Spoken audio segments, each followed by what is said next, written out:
Cultiver des connexions réparatrices, newsletter de juin 2025. Who is your change family? Hello! Dans cette newsletter de juin, parsemée de citations paraboliques, extraites de l'œuvre d'Octavia Butler, je vous raconte l'histoire d'une question. Who is your change family? Qui est ta famille de changement? Je vous présente ensuite la proposition d'accompagnement sur mesure que j'ai concoctée pour honorer les changements dans vos vies de manière soutenante et alignée. Et enfin, je vous partage d'autres propositions pour cultiver votre écosystème de changement cet été. Bonne écoute! Partie 1. Who is your change family? All that you touch, you change. All that you change, changes you. The only lasting truth is change. God is change. Tout ce que tu touches, tu changes. Tout ce que tu changes, te change. La seule vérité durable est le changement. Dieu est changement.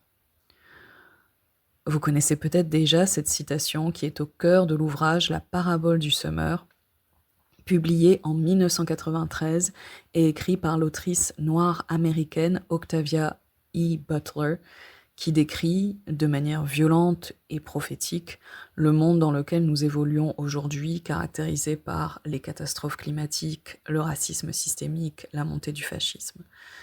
Sa jeune héroïne, Lauren Oya Olamina, ultra consciente des changements en cours et des crises présentes et à venir, décide de créer une religion pour habiter le changement et aussi lui donner forme. Elle l'appelle Earth Seed, semence de la terre. Alors j'ai découvert cette œuvre assez tardivement, en 2020 aux États-Unis, au milieu de grands changements personnels et politiques, grâce au podcast compagnon de lecture Octavia's Parables, les paraboles d'Octavia, qui est animé par Adrienne Mary Brown et Toshi Reagan. Chaque épisode est consacré à un chapitre.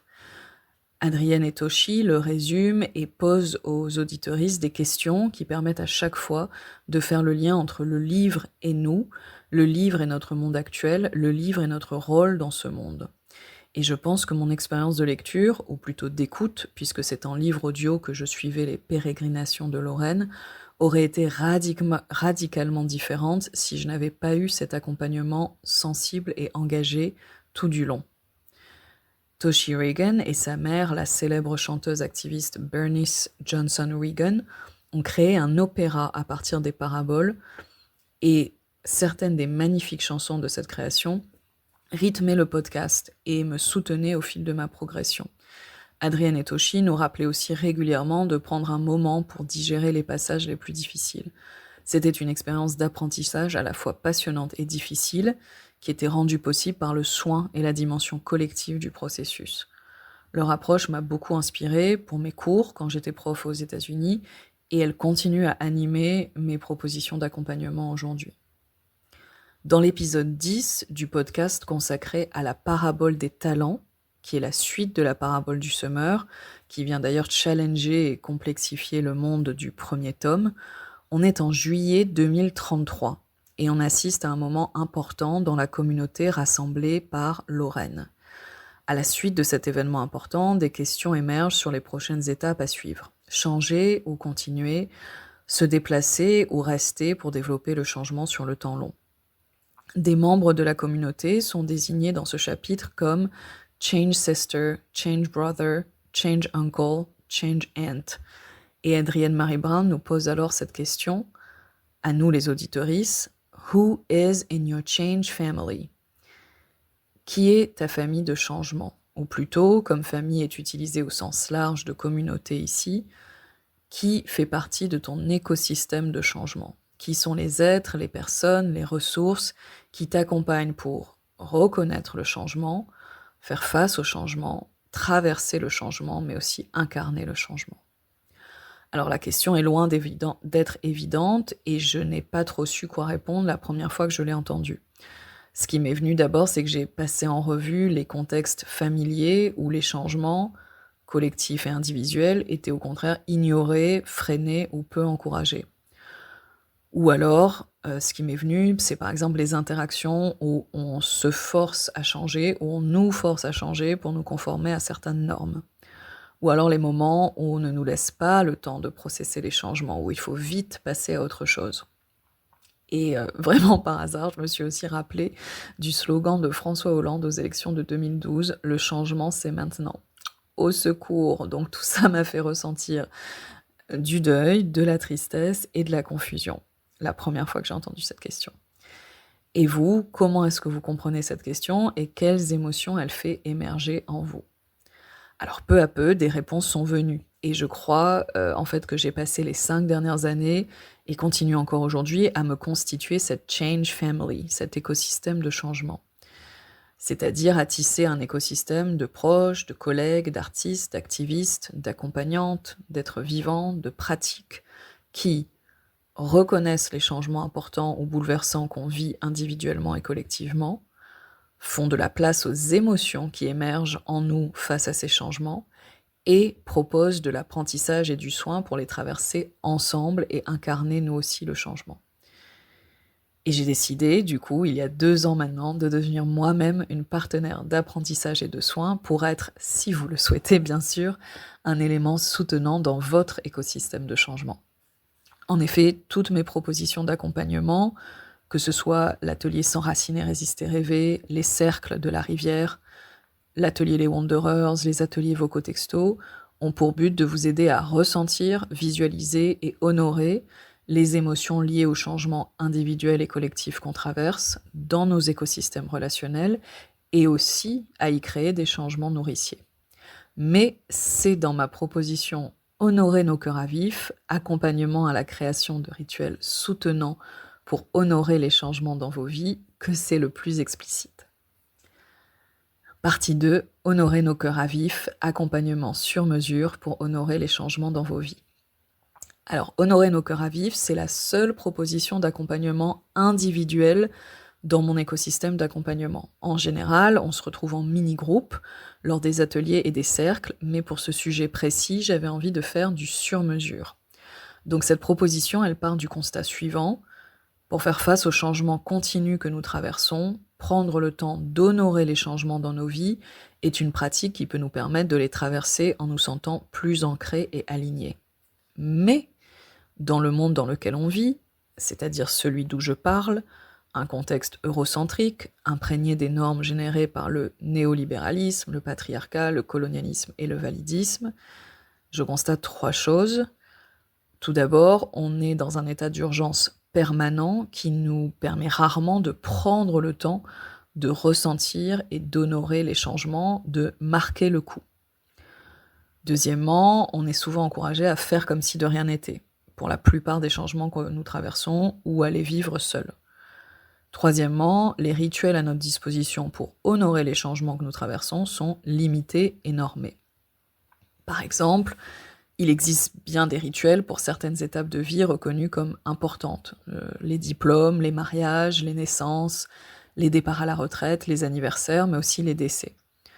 Mais ces rituels sont codifiés et il est parfois très difficile de les honorer différemment, à sa manière, en s'écoutant. Est-ce que ça vous parle ?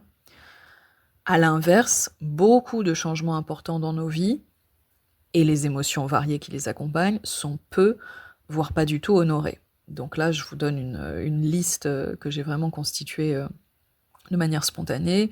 Par exemple, une séparation ou un divorce, un avortement, une démission, un renoncement, la fin d'une relation amicale, un diagnostic, un changement dans nos corps et notre capacité, un déménagement, la fin d'un cycle ou le début de quelque chose de nouveau, une évolution dans notre identité, quelque chose dont on est très fier mais qui peut sembler insignifiant à d'autres, l'émergence d'une nouvelle phase de vie, l'évolution de nos valeurs, l'évolution de nos engagements politiques, la création d'un projet, la fin d'un projet, la réalisation d'un rêve, le début de nouvelles relations, la fin d'une formation, l'apprentissage de quelque chose de nouveau.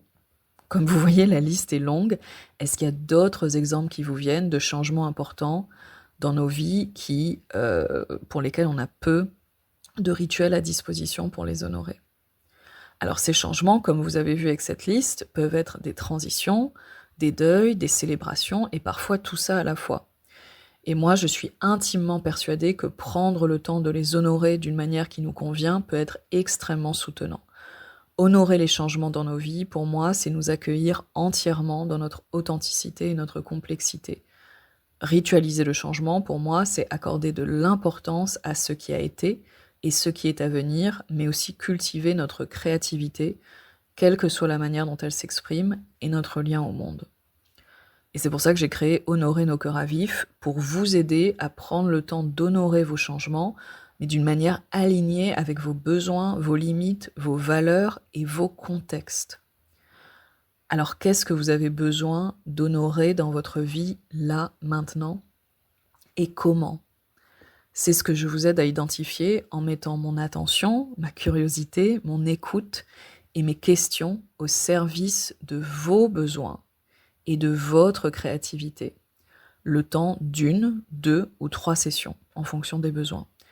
Si vous sentez que cet accompagnement est peut-être ce dont vous avez besoin en ce moment, je vous laisse découvrir tous les détails dans le lien dans la newsletter écrite. Et si le mot rituel vous intrigue, le mot que j'utilise du coup dans le sous-titre de cette offre, je vous invite vraiment à parcourir la newsletter de janvier. Vous avez le lien aussi dans la newsletter écrite et il y a une version audio de cette newsletter parce que j'ai consacré cette newsletter de janvier à ce mot et à la manière dont je l'envisage dans Cœur à vif.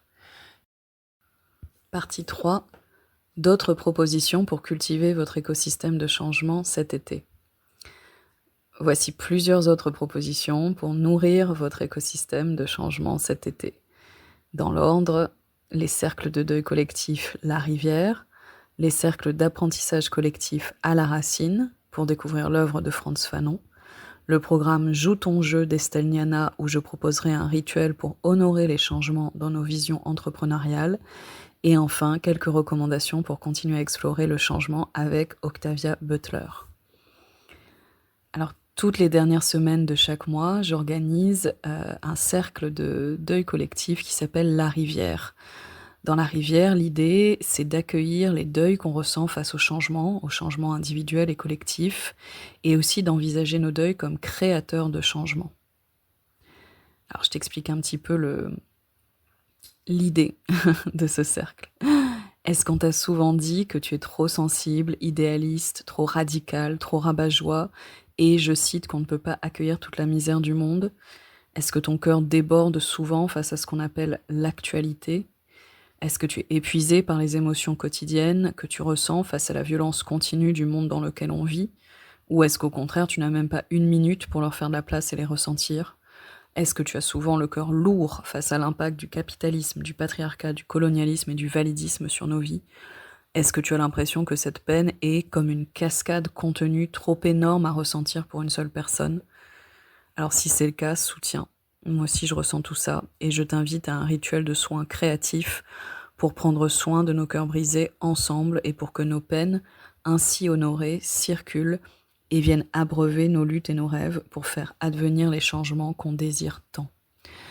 Les prochains cercles auront lieu le jeudi 26 juin à 19h et le jeudi 31 juillet à 19h aussi.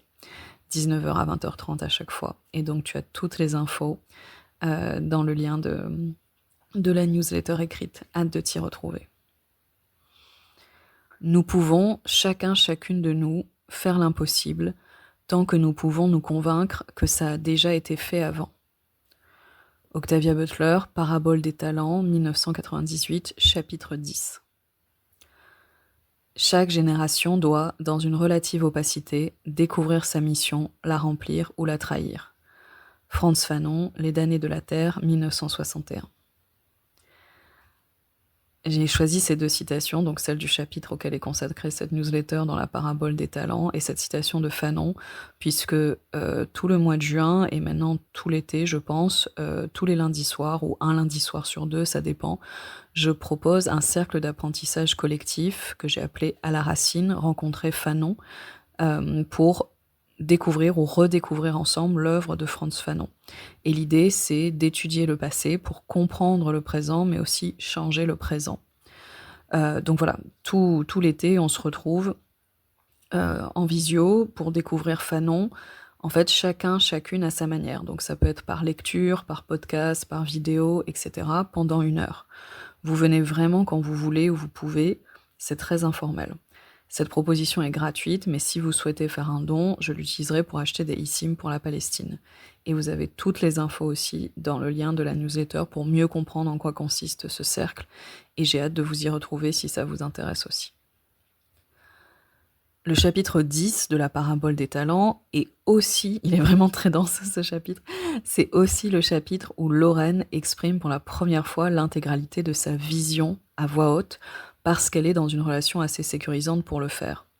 Dans l'épisode de podcast associé, Adrienne Mary Brown qualifie d'ailleurs ce moment d'intimité visionnaire et nous pose alors la question suivante: à quel point es-tu à l'aise pour partager les profondeurs de ta vision aux autres?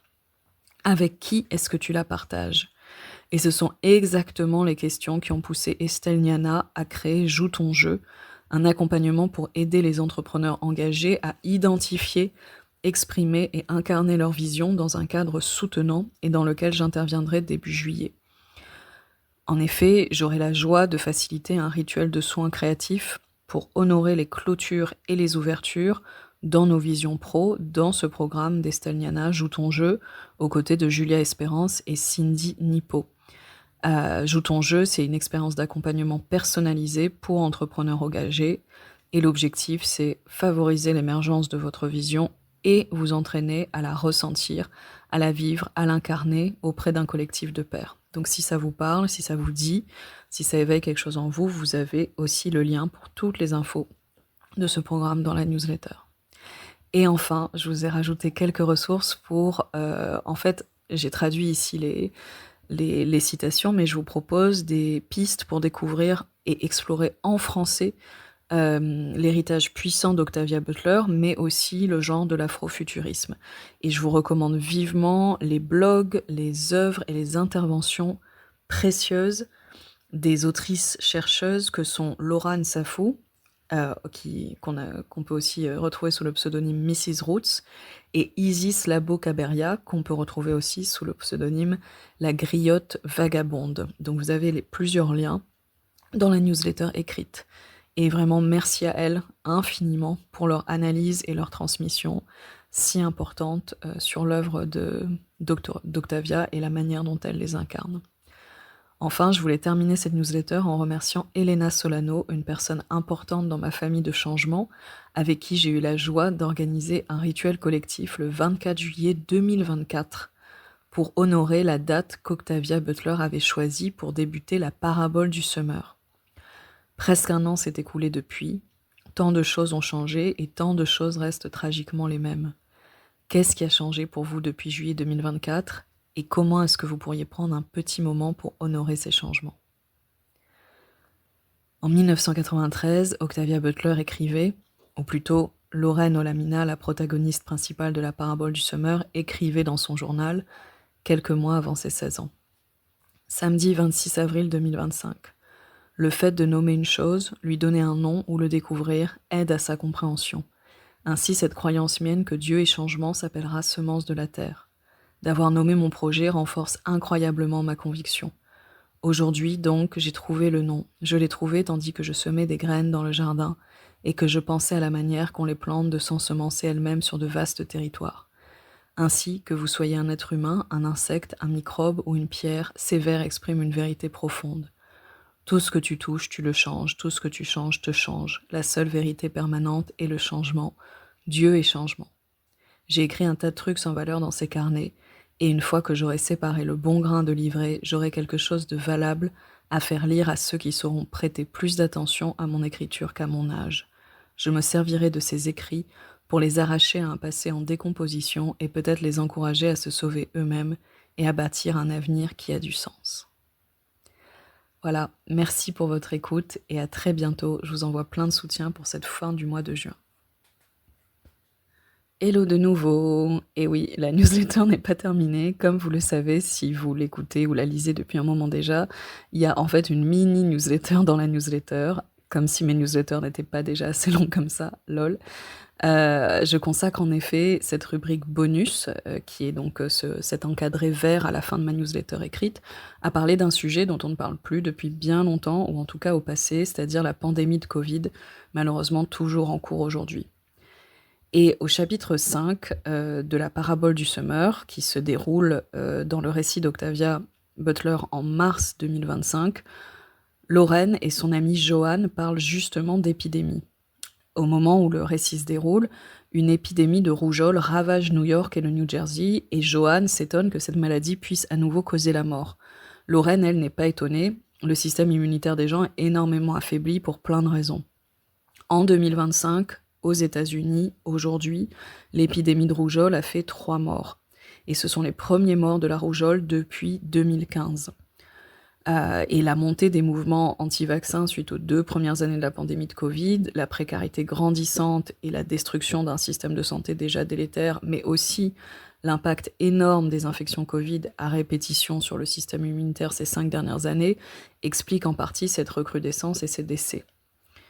Une de mes spécialisations en tant qu'accompagnante chercheuse engagée, c'est la solidarité pandémique.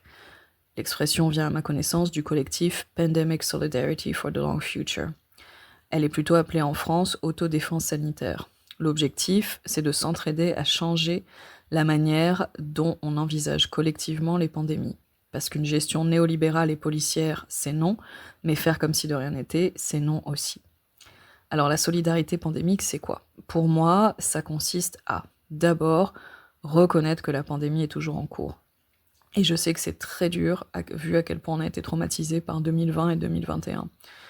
Reconnaître que le Covid, c'est une maladie neurovasculaire qui impacte le cerveau et tous les organes du corps, qui se transmet par l'air qu'on respire et qui constitue, selon la Disability Justice Activist Imani Barbarin, un événement handicapant de masse qui continue à handicaper des milliers de personnes, surtout les plus précaires, dans un contexte où nos systèmes de santé sont en pleine déliquescence et le validisme en roue libre. En effet, une infection sur 10 peut malheureusement entraîner ce qu'on appelle un Covid long. Alors ce terme, ça désigne l'ensemble des effets à long terme du Covid sur l'organisme. Plus de 200 symptômes, dont des maladies chroniques extrêmement invalidantes, comme l'encéphalomyélite myalgique, chez les adultes comme chez les enfants, ou alors des thromboses et des arrêts cardiaques. Et là, c'est chez les athlètes de haut niveau comme chez les personnes âgées. Donc c'est vraiment pas top.